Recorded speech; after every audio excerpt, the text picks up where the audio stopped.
welcome to Sheffield Live. You are watching African Voices with me, Baillor, Jalloh, and Tchiyiwe, Chihana. And on today's show, we're going to be talking about Rwanda. As many of you will know, this April marks 25 years since the Rwandan genocide, which left nearly 1 million people dead in just 100 days. And as such, we're here today to discuss the impact of the genocide and also to discuss the country as it was one of the most lawless countries in the world, and it has now transformed itself to one of the fastest growing economy in the world and also having one of the most stable government in Africa. But before we start, it's a pleasure for me to introduce our guest here tonight, who is nobody but Enoch Karimba, who is also a Rwandan living in Sheffield. So welcome to the show. Thank you for having me. Right, as I stated, it is a show about Rwanda today, as the commemoration is going on across the world. So, Enoch, starting about the Rwandan genocide, I know it's a topic that is very difficult to talk about, a topic that is not easy as an African, especially you as a Rwandan, to talk about.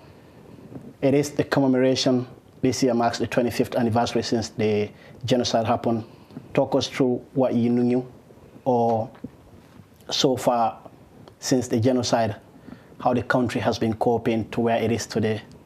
Thanks for the question. I think 25 is a big landmark. You know, it's 25 years. It might seem like yesterday. It might be in numbers as 25 years, but when it happened at that time in 1994,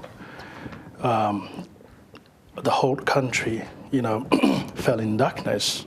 So there was no hope that, you know, any of what you see or what people see today of Rwanda, people never thought that it would come to pass, you know, it would happen as it is today. So I think 25 is a big, you know, it's a big time for us Africans, you know, to look back and appreciate where we've come from. More especially we Rwandans, you know, where over 1 million Tutsis were massacred in 1994, whilst the whole world was watching by, you know, and let's not forget, you know, there would have been big players, you know, who could have stopped this, you know, from happening, but international community, you know, overlooked all these atrocities taking place. So for me, I see it as a huge achievement to where we are now, from where we've come from. And again, this is due to good leadership and other elements of leadership that have taken, you know, place for those 25 years. You know, you can't rebuild a country in that short period of time to achieve what you have achieved, like our president at the moment. Thanks a lot for that insight that you've had. Obviously yours is firsthand, whereas the rest of us get to watch from the outside.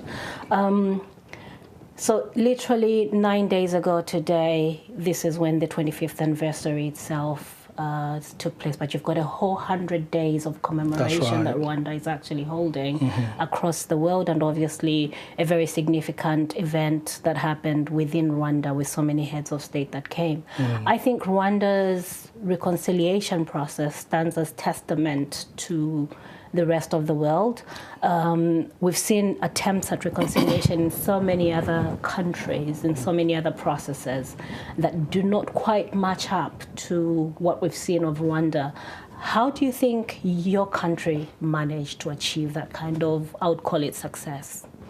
I think it was a collective responsibility. You know, one person can't wake up in the morning and just, you know, initiate or just think of a process that could unite a country based on what has happened. You know, a genocide, you know, we're talking about genocide, you know, the biggest crime, you know, that can ever happen to humanity.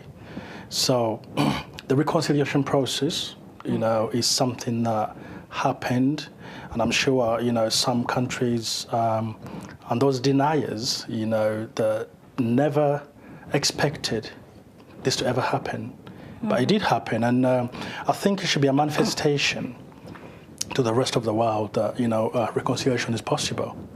Absolutely. And in the face of where Rwanda has come from, it should also be a testimony that, you know, even where in some other African countries things are happening, even around the world, I think reconciliation can be a very big tool, Absolutely. you know, to bring people together, you know, to rebuild their country, to see them progress, you know, and see, you know, more positivities that come out of reconciliation. And, you know, people didn't think it would ever happen, like I said, you know, but it has happened. It is a process, you know, it's something that never happened overnight. Absolutely. It's a gradual process. It's definitely a process, and frankly speaking, there's still a lot of people who may have actually not been born when that happened, but the effects of it still weighs heavily on some families. But what stands out again for me is that there's an actual deliberate policy within the government. So I'm of Zambian heritage, and so in Zambia, in the very first government Baillor, under Kenneth Kaunda, he had this policy that was called One Zambia, One Nation, which meant that everything around your tribe and everything came second to the fact that you were Zambians first. I believe that's the kind of policy that, I've forgotten what it's actually called, but there's a deliberate policy that Paul Kagame introduced. Oh, yeah, absolutely. That means, because the genocide, of course, started off from the roots of tribal differences, ethnic divisions. And so in order to combat that, this deliberate policy is part of what the Rwanda of today looks like. How does that feel in terms, is it palpable to you? Is it tangible? Does it make sense? Absolutely, it does. I mean, if we go back a little bit, you know, colonial times, you know, colonialists are the people that sort of like brought about divisions, you know, not only in Rwanda, but these festered across Africa, you know, during colonial times. So you'd find in particular in Rwanda, you know, they brought about these divisions. You know, prior to that, people lived in peace, full cohesion with each other. They intermarried, you know, they were neighbors, you know, they had a good life. So the colonialist comes in, introduces all these ethnic divisions. So we obviously know, you know, the divide and rule notion of the colonialists. Yes. So that's introduced. And that, you know, grows into something nasty that, you know, goes all the way up to 1994. So we kind of like look into ethnic divisions, you know, prior to these. People woke up one morning and started killing each other. You would never come to, you know, that realization of thinking a neighbor. I mean, some people didn't even know what ethnic tribe they were, you know, and this is how bad, you know, bad politics or division of politics can be. So initially, you know, the bad politics at that time started, you know, pitting people against other people, and that's how, you know, the genocide came about. Over 1 million people lost their lives, but the system in place today is a system to, you know, just take away all the division, ethnic lines, or, you know, that kind of like ethnic politics.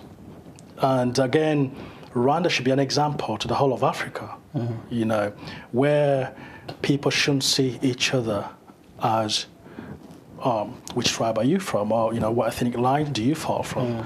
So for me, it's a case today that should be one of the biggest examples, not only to Africa but to the whole world. If you look at how the children, as you mentioned, you know, born after the genocide, these children, I mean, they know they are Rwandans. They are not, you know, from that ethnic tribe. They're not from that ethnic line. You know, they know they're citizens of the country. You know, they are Rwandans. So all those ethnic divisions or lines are not in play anymore. And that's what, you know, the politics in Rwanda at the moment encourages people to work together towards the same goal, same objective. So it's not about anymore as, you know, so-and-so is more privileged because of where they come from or because of who they are. It's just about people as Rwandans, as one nation, you know,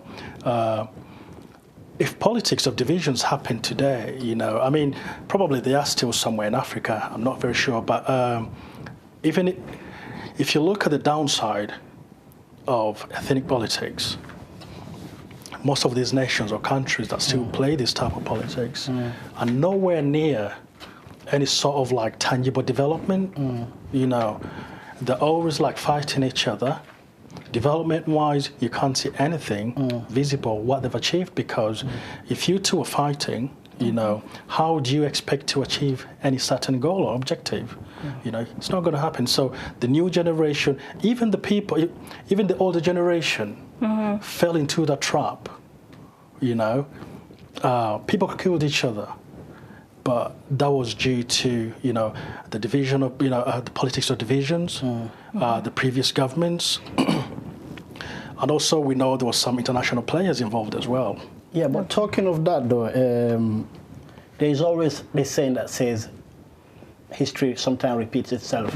And if you don't know where you come from, you won't know where you're heading. Absolutely. But looking at the policy that you've implemented right now, or the Rwandan government has implemented, it's quite a good policy. But let's talk about here after 1994, like it's mentioned, those who were born after 1994. Like, for instance, a person like me who is talking here, when that happened, I was very young. And now we're here sat today talking about it. The people who were born as Rwandans after 1994, is there anything like to say where you're teaching them the history to know what really happened, the causes of the genocide, so that it doesn't lead to a similar situation in the future? Because you mentioned that this is where Africa should be learning. And me being a West African, there is somewhere in West Africa right now where a similar thing is happening, in Guinea, West Africa, you know, where there's this division between, right now, the current government that is in Guinea, there's that division between the Madingos and the Fulanis, you know, that divide and rule policy, to say, I'm a Fulani or I'm a Madingo, you know, I would support a Madinka government or a Fulani government, you know. So that division right now, the tension is so high that, let's say, if another tribe does anything, as long as they belongs to the current president or the government that is in power right now, nothing happens to them. But if any other tribe does anything, they feel they've been victimized. So do you think, is there anywhere we can learn, or Africa can learn from what has happened in Rwanda, so that if people know the history of what happened there, so that they can avoid from similar things happening in the future? Absolutely. I mean, let's not forget, you know, the dynamics of ethnic lines. You know, we all know where they lead to. And if you look at the Rwandan setup, people say they share the same culture, the same tradition, same language, you know. It's different from where, you know, you'd go to an African country with 5 languages, 5 different cultures and traditions and everything. You know, although there will be a country where they do have that, you know, kind of like common language they can use all, but in Rwanda, everything's the same. You would never say that tribe practices this or this tribe practices, no, they all practice the same thing. You know, it was the same setup. So it's like, you know, being brothers. So someone happens to come in between us to separate us, you know? So you have to look at what has separated you and fight back. You know, you can't let anything come, you know, between 2 brothers, you know, to try to separate you based on what? You know, we share the same language, you know, same cultural beliefs, traditions, and so forth, so on. To me, it was the colonial mentality that was introduced that brought about all these divisions. Speaking of brotherhood, you've just raised something very interesting, so I'm going to go a little bit into President Kagame. President Kagame is quite well celebrated on the African continent, but at the same time, he can be a divisive figure.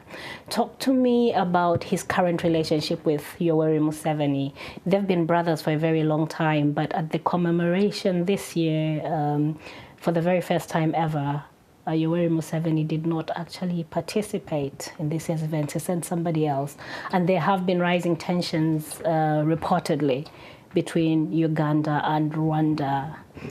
Do you have any insight into that? I don't have much of, the insight about that, but obviously the media will, the media do kind of like portray various stories, and they're still brothers, we're neighbors, do you know what I mean? So we're neighbors, we share the same, kind of like few similar, things as neighbors, the friendliness, the trade, economy, tourism and everything. So, but also we have to point out as well within that even during the actual genocide, the period there was some involvement as well. I think of from other countries. from Uganda more than any other country. I think. I mean, if you look at the third parties, what I would call them the third party players. Yeah. I gave you that example of two brothers. To me, there would be someone, who tries to break this brotherhood apart. And if anyone is against, any beliefs of democracy, or any peaceful coexistence of two brothers living together, these are the people that are trying to break the brotherhood apart. But it's not against, His Excellency, Kagame and Museveni. No, there's nothing of that. Okay. It's someone who's trying to come break us apart. So it's not the situation of thinking two brothers are fighting each other. No, they're not. So and there'll always be some bit of misunderstandings, in a way. So all those misunderstandings can get resolved, but it's not something on a larger scale that people might be blowing things out of proportion, to assume that these two countries who've been brothers for years are going to split up, are going to fight each other, are going to do this or that. No. It's just basically understanding the dynamics of our countries. I think sometimes friendship, brotherhood, that coexistence is far more reaching than any negative commentaries that are coming from outside. Okay. So how will you describe, though, the relationship right now with Rwanda and its neighboring countries, like, obviously you've talked about Uganda, but let's say Congo-Kinshasa or Congo-Brazzaville, and other countries surrounding the area in East Africa? I think Rwanda has a very good relationship with its neighbors. I think it's a model country, if I could call it that. It's a model to much of our neighbors. People do visit Rwanda quite a lot. The neighbors do come to Rwanda. They live in Rwanda. A lot of them live in Rwanda, from Africa. I think if you look at the reviews or comments, from people that have come from outside and come to Rwanda, the story tells itself. A lot of people don't want to go back. They actually love the country. But could you say that, to other states around? Maybe.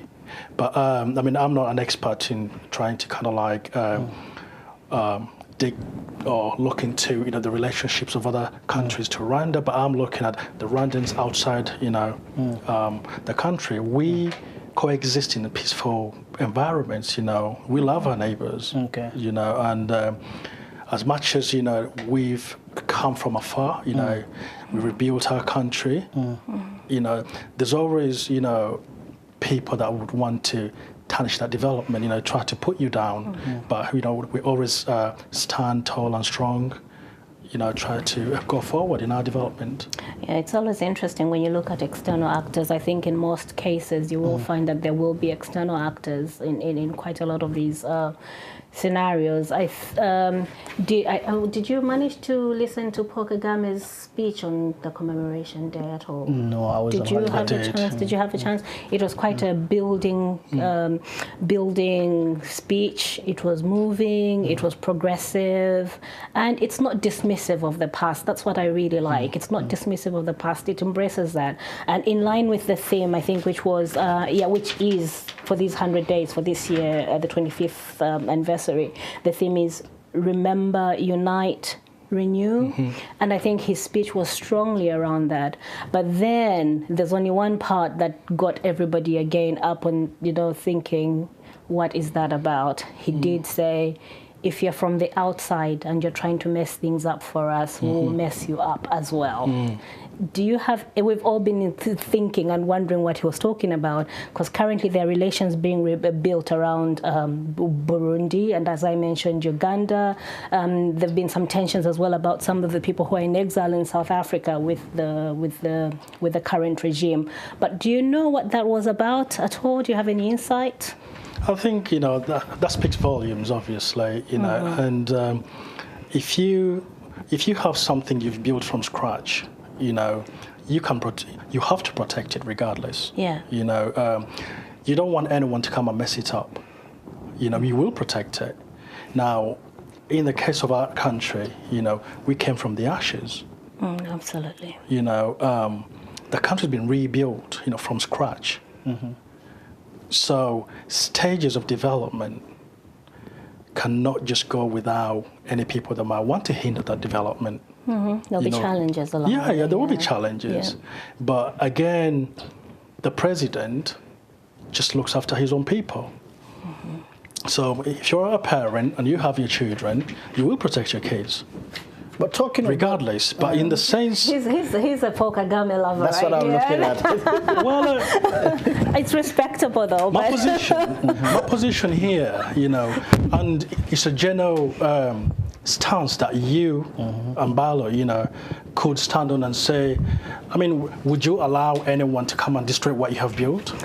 Definitely not. And I doubt very much that in the process of talking about a reconciliation that I'd be sending out warnings to people. Exactly. I doubt I'll do it that way. Do you know, I mean, if anyone outside has any inclination of trying to come and destroy what you have built, there's many ways how you can tackle that. But do you think that sends a message to say maybe he fears, or there's the fear there, or maybe there's someone out there that he thinks he's not getting along with? There's no fear. There's no fear at all. This is, so he just said it because he can. Well, because there must be a reason for saying it, I guess. I mean, exactly because 94, over 1 million people get killed, right? Yeah. Who came to rescue these people being killed? The whole international world sat down and overlooked. There was an MP in the British Parliament when all the atrocities were taking place. Yeah. He asked, where's Rwanda? He had never heard about that country. But the first thing he asked, do they have oil? Do they have diamonds? Do you understand? Yeah. So this is a situation of the big international actors saying, I'll only go there because I'm getting something out of it. There will be actually, I'm hoping that in the next segment, Baillor, we talk a bit more about the economy, because you've just sort of started to tap into that. Yeah. So I'm going to ask you, maybe you could start thinking about this, about resources and Rwanda's economy thriving without actually resources that other countries have, especially conflict countries with a history of conflict. We can talk about that a bit later. Yeah, but just before we go for our next segment, you started talking about the blame game. You as a Rwandan, who will you say was the main actor that caused the Rwandan genocide? And you as a Rwandan, when someone asks you where are you from, you say you are from Rwanda. What's the first perception that comes into people's mind? How do you think you are looked at as a Rwandan? The first part of your question is interesting, because people that started, you know, the genocide mentalities, or that planted that seed of hatred and divisions, right? We're looking at the colonial actors as well as the current government that was on. So these two actors planted the seed of hate for all. By the way, people only understand 1994 genocide. It started from 1959. Yeah, it's got, 1959, 1973, all these were killings, and who was doing anything about it? No one. So these two people, like I said, the previous government, the colonial actors, who aided them in implementing these atrocities. On the second part of your question. Unfortunately, I'll have to stop you there for the meantime. Okay, that's fine. We will go for our next segment, and but when we get back, I promise you, you'll get the chance to answer that question. But for now, let's go for a short break. Don't go anywhere, and we'll be back soon.